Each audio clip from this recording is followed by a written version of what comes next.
Hello, welcome to Mock the Week. I'm Dara O'Brien. The news this week. With Tony Blair abroad, Gordon Brown was thrust into the limelight. In a keynote speech about Britishness this week, Brown said we should all have a flag in our gardens. And when we do, he'll introduce a new flag tax. Gordon Brown is rumoured to have made a deal at an Islington restaurant with John Prescott. Prescott agreed not to stand for leader so long as he could finish off Gordon's chips.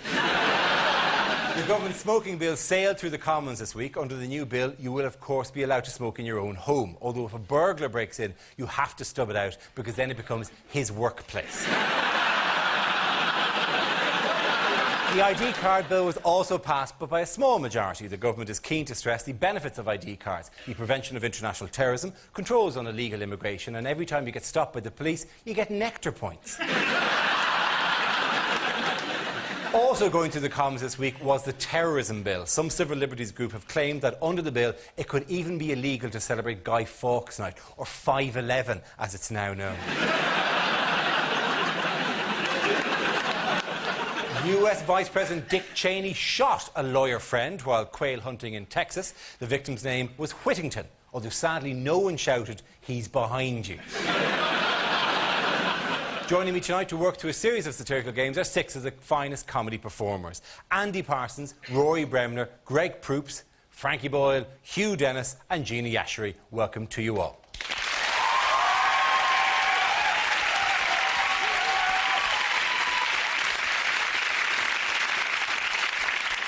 All right, let's kick off with a round we call Headliners. I show the teams a recent photo along with the initial letters of a newspaper headline. They then have to tell me what the letters stand for. Here's a picture of Prime Minister in waiting and waiting and waiting, Gordon Brown. So what does BIDP stand for? I think it's Bags Eye Downing Street Parking Place. Is it Brown's invisible dandelion plant? What about bitch and the Premier? Brown dyslexic person is. Brown's Iraqi death punch. It's what he's using to fight against Tony Blair's Tiger style. I reckon it's the car advert, isn't it? Isn't it like, budget? It's definitely preferable. Definitely B is for Brown, but it's about taking on more work. What? Premiership. Yes. In dual premiership. Yes, it is, yeah. The answer I was looking for was Brown in dual premiership. Very good. Oh. This refers to Gordon Brown's increasingly public role at the heart of the government, prompting speculation that Tony Blair is preparing the way for a smooth handover of power. So what did Brown stress there was no such thing as this week? The Death Star? He specifically said, I must reassure you, there is no Death Star. The planet Gallifrey. just over his shoulder, a big shadow suddenly appeared. Yeah. Bum, bum, bum, bum. Oh, and long. He said, no, it was actually a handover date. He said there's no handover date been arranged already. Am I the only one who detects a kind of will they, won't they sexual tension between these two? Come on, Tony, this isn't about the economy. There's only been one thing showing continuous growth around here, and it's in my pants. Just sweeping everything off his desk. Climb me like a pole, Tony, and ride me like a mad dog through hell. We could buy a ranch and live like cowboys. I've got to be honest, Frankie, I hadn't spotted that. He's changing his image slightly, have you noticed? Brown? Yes, Brown. Oh, he's gone from a red tie to a pink tie. Yeah, he has, yeah. This big is change. his pink tie. Yeah. Do you think it was a white tie that he washed with his red tie? he looks like he's been laid out in a coffin slightly, don't you think? It'd be good if he sort of changed his image by working out instead of just what he wore. Like if he just came on with massive triceps and went, come on, how's about that? So you should conduct all business now in a T-shirt with the sleeves ripped off it and just stand there admiring. I think a lot of people in Labour thought he'd be different from Tony Blair, because when Blair invades Iraq and does the education stuff in the hospitals, people thought Gordon's going, OK, do what you like, do what you like. I wouldn't do it that way. But, you know, if you want to do it. But actually, it turns out he's even tougher. He's now saying, no, 90 days. I want people in prison for 90 days without trial, without charge. ASBOs for infants. Want that. It will be a new offence for glorifying the Battle of Culloden. And he's going to be even tougher. It is strange because, I mean, this idea of sticking a pink tie on him is essentially like putting a waistcoat on a bear. Making the bear ride around on a bike in a circus environment. Obviously, this particular metaphor. But then eventually the bear is going to snap and go, "Don't like the waistcoat," and the bareness of it will surely come out. I do genuinely think that it's a good idea that the sort of handover is gradual, because I think the danger with Tony Blair's premiership is that because he knows he's going, it gets to be like that period that school teachers have after the exams are over. And he won't bother with cabinet meetings, he'll just get all the cabinets go swimming. And cancel intergovernmental meetings, go to the Science Museum for the day. What was a recent unusual event for the government, though, this week? What's the thing that happened that They won something. They did. They won a vote. On which vote? Smoking ban. Yes, before ID that, cards. they won the ID cards one first, yes.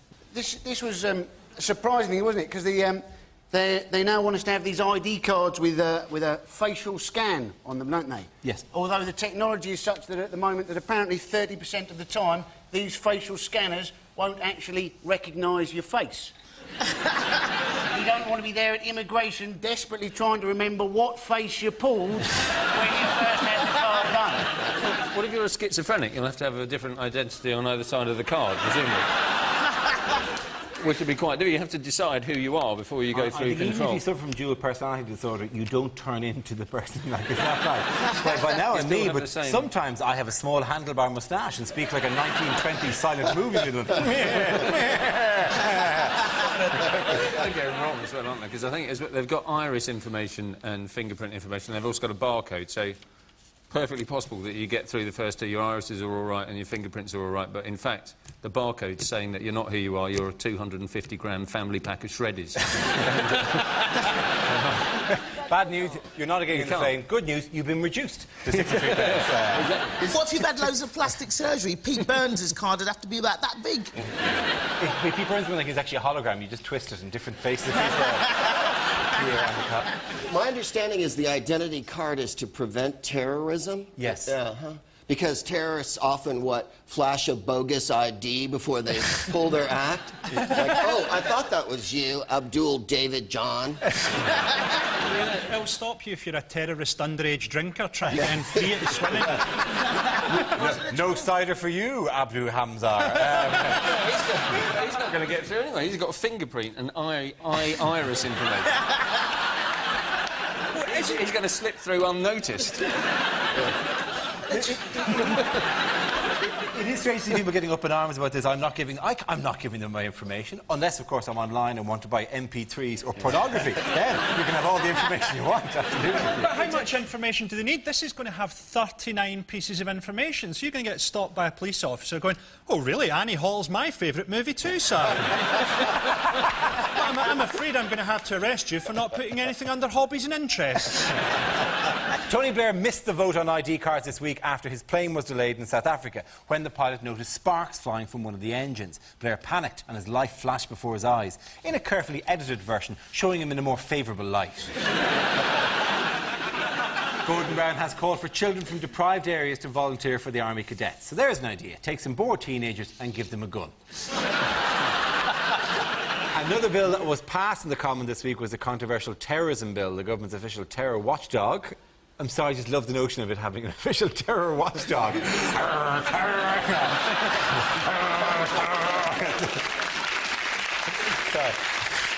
Down, terror boy! Down, terror boy! According to the government's official terror watchdog, Fuddles... According to the government's official terror watchdog, there are up to 20 rogue imams in Britain, similar to Abu Hamza. Well, they should be easy to spot, then. I think the winner of that one has to be Frankie, Hugh and Gina.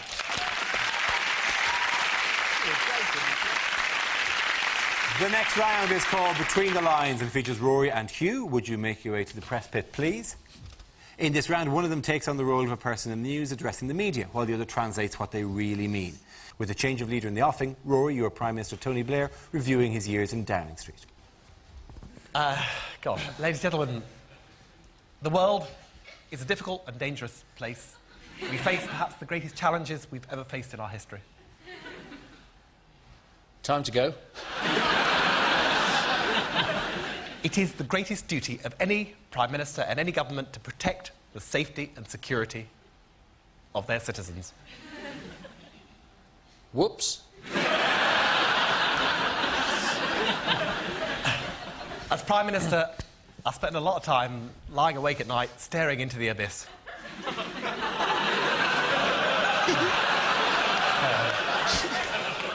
I wish Cherie would sleep with her mouth closed.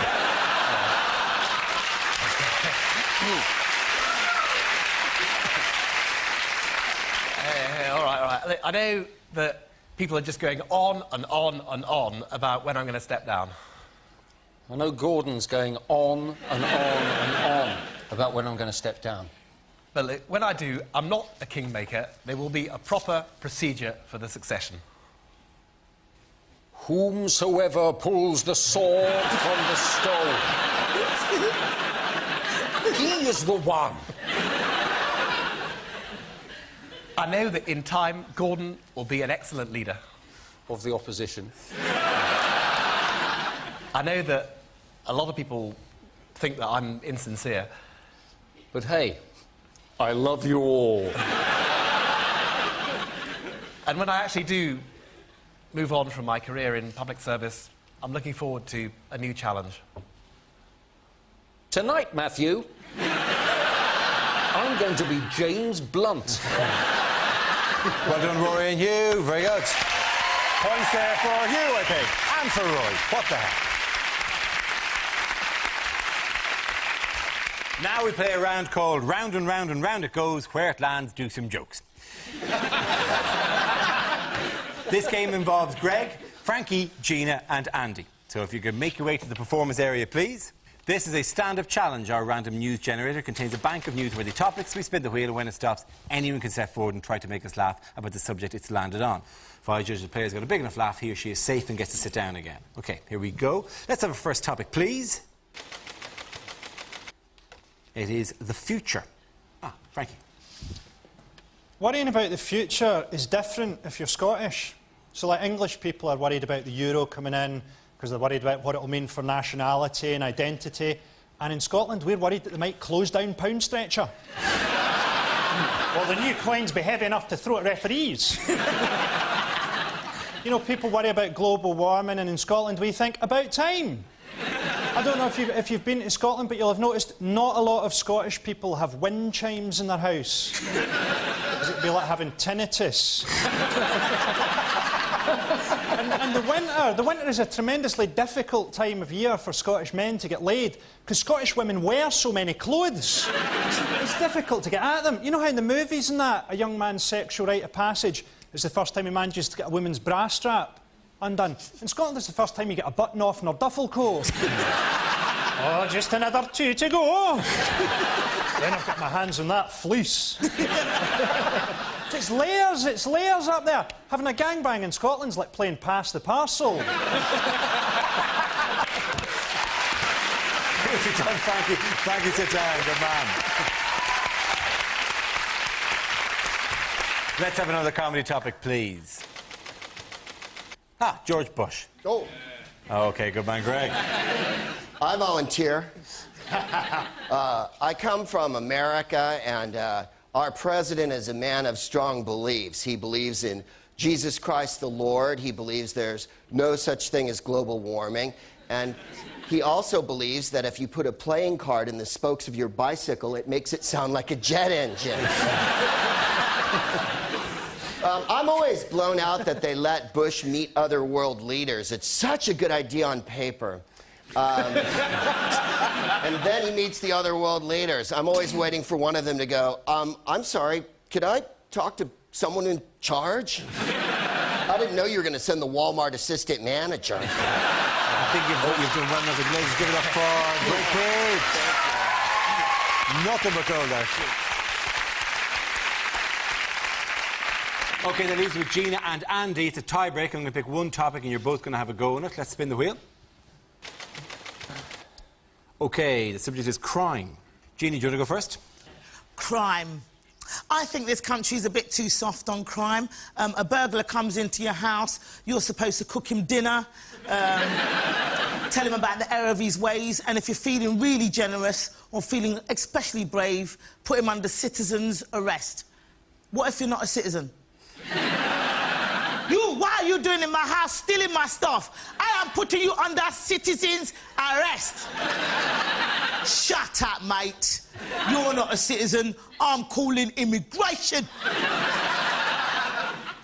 OK, then, take the video. Well done. Very good. But how will Andy do? Andy Parsons, come in. I would like to tell you, ladies and gentlemen, right, I don't wear any clothes in bed. That's all I've got on that one. The reason, of course, right, if anybody breaks in, I figure I'm a little more scary in the altogether than I would be if I was wearing my paisley pyjamas. Obviously, I'd be even scarier wearing a gimp mask. Going, I'm so glad you've broken in. I've been looking forward to this moment for many years.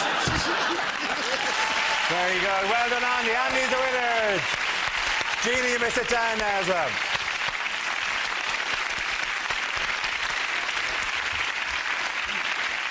This round is called If This Is the Answer, What Is the Question? On the board are 6 categories relating to current events. For each category, I read out an answer and the players have to guess what the question might be.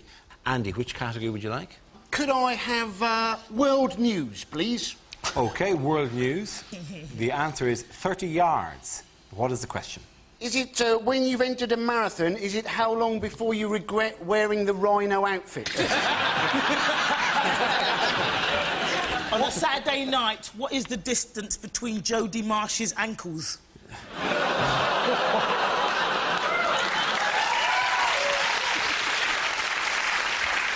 Is it how much of a start should the British Army give Iraqi kids?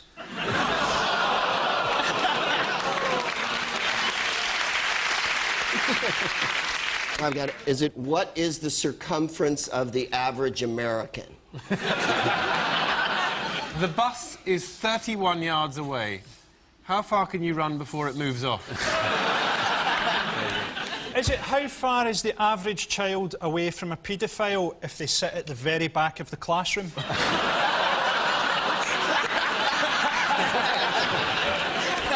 It's the distance at which Dick Cheney considers someone to be prey. This is the distance the guy was away, isn't it? It is essentially, yes, actually. The question is how far away was 78-year-old lawyer Harry Whittington standing when US Vice President Dick Cheney shot him? What's fantastic about it is that he's... You know, all American politicians of that stature have bodyguards. But Dick Cheney's bodyguards are going to have to throw themselves in front of other people. It shows how bad a shot Americans are. He shot him about 50 times and he's not dead. He's probably got it the wrong way around as well. Because normally American presidents get shot, don't they? And vice presidents get shot. He probably thinks that John F. Kennedy shot Lee Harvey Oswald in a drive-by shooting. I'm glad you can take time out to have fun over our tragedy. Yeah. To be fair, That's all right. Surely enough time has passed now. I can take the hit. We got a world to run. Oh, that's not funny. Oh, I see. I think it's good to see an American shooting the wrong guy and it's not a British serviceman. Apparently it was an accident, though, because Cheney was aiming for a Mexican trying to cross the border.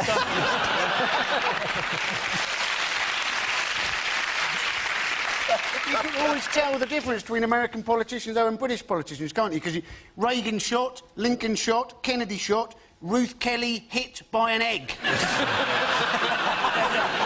know what happened? Yeah, he crept up. The bloke crept up behind him unexpectedly. No, he actually shot a bird. Whittington shot a bird. He went to retrieve his own bird and then walked up towards Cheney, holding the bird up in his hat. And presumably Cheney turned and went, bird! And completely ignored the man holding the bird in his hat. There's a bird flying there somehow. From now on, I'm going to call him Dick Should Have Gone to Specsavers.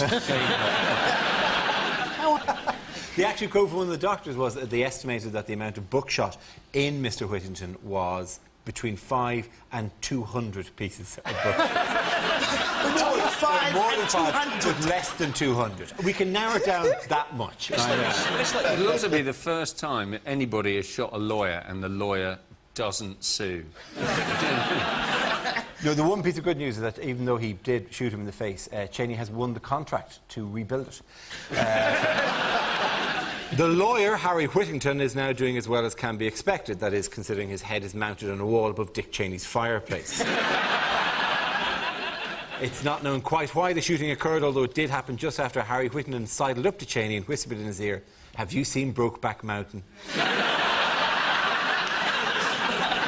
To be fair, Dick Cheney is a very experienced shot, and his last shooting accident was over 40 years ago when he was hunting quail on a grassy knoll in Texas. OK, the winner of that round, I'm going to give it to Greg, Rory and Andy. This next round is our version of Question Time called Ask the Politicians. I'll play the host. Andy and Frankie, you're members of the audience asking questions. If you could make your way, please, up to your seats. The rest of you will make up our panel. If you could draw in there. Thank you very much. Rory, you are the Duke of Edinburgh. Hugh, you're a spokesman for the Conservatives. Greg, you're a TV evangelist. Gina, you are playing one of those members of the public they bring on once every so often onto Question Time. And can we have our first question, please, sir?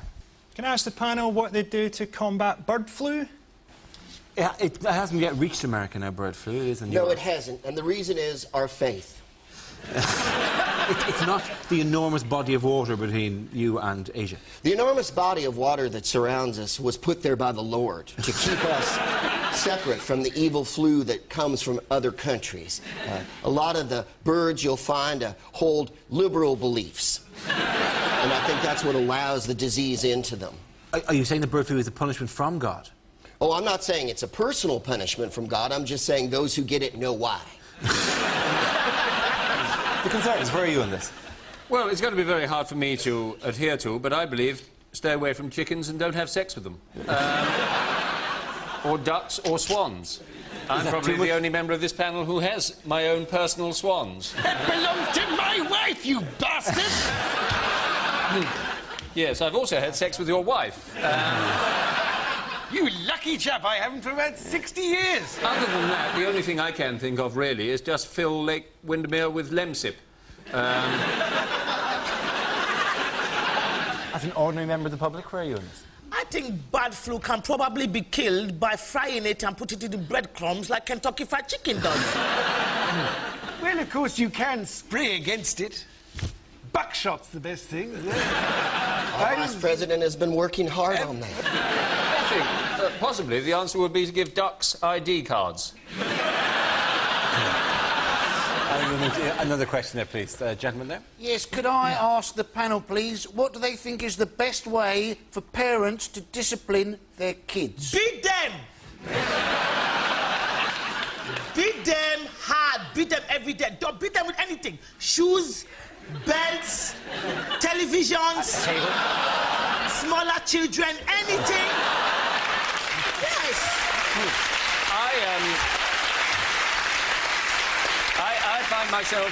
I find myself agreeing almost absolutely with you. I was beaten very regularly as a child. It did me no harm at all. Apart from the regular bouts of bedwetting I still suffer. And the need to visit a dominatrix in Soho. As a father of a massively dysfunctional family yourself, Prince Philip, Well, they say you should discipline children by taking away their privileges, but with our children, where do you start? Yes. it's a moral issue, surely. Well, as a member of the clergy, I have extensive experience handling young boys. And I believe that punishment should be made fun, and that's why I've come up with a Guantanamo Playland scenario. Lovely stuff. OK, you can come back. Andy, in fact, you come back here. Points there for everybody. OK, our next round is called Scenes We'd Like to See. This is for everyone, so if you can make your way over to the performance area, please. I call for ideas for scenarios we'd love to see, and the performers come in with their suggestions. OK, here we go. First subject is what you don't want to hear a Prime Minister say. Gordon, I've discovered how to make myself immortal. Well, who'd have thought it?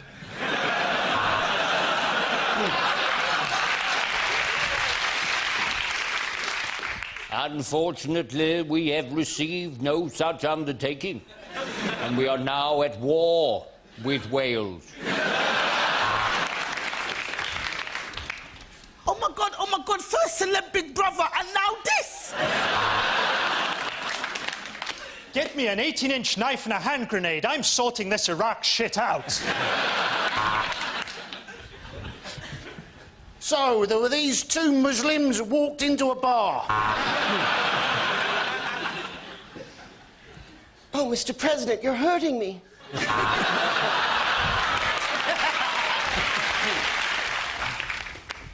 Just like to play you a little song I've written. Members of the House, the band was... So what it? OK.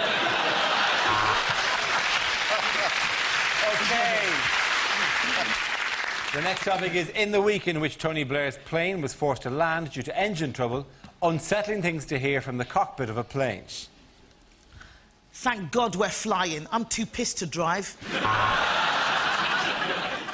We're about to experience a little bit of turbulence and then a lot of falling. This is the captain speaking. We're out at the moment. Please leave a message after the... Don't panic. Just think of it as landing more vertically than normal. Help me with my seatbelt, Abu. I can't do it with this damn hook.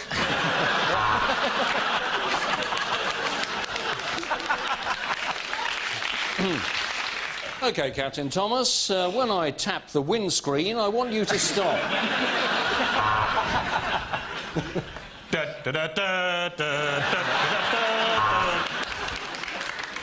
If you look out over the right wing, you'll see the burning remains of the left wing. Our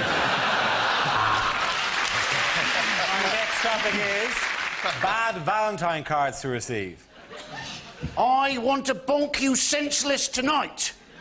Lots of love, your cellmate. Roses are red, violets are blue. I have chlamydia, and now so do you. I can't wait to feel your flesh next to mine again. Love, Mum.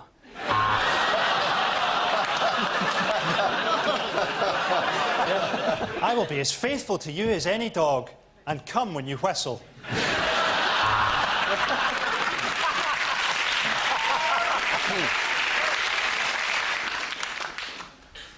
Dear heart, are you paying too much for your car insurance? I love you. Please send this letter on to 10 other people. Let's leave it at that, ladies and gentlemen. The winner of that round was Frankie.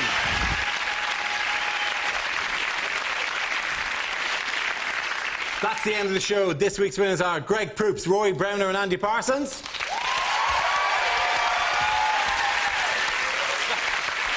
Commiserations to Frankie Boy, Hugh Dennis and Jeannie Asheray. Thank you for watching. Good night. A world of adverts to make you laugh over on BBC One in 5 minutes. The comedy continues with John Culshaw's commercial breakdown. Here on BBC Two, it's Newsnight and Newsnight Review in a moment.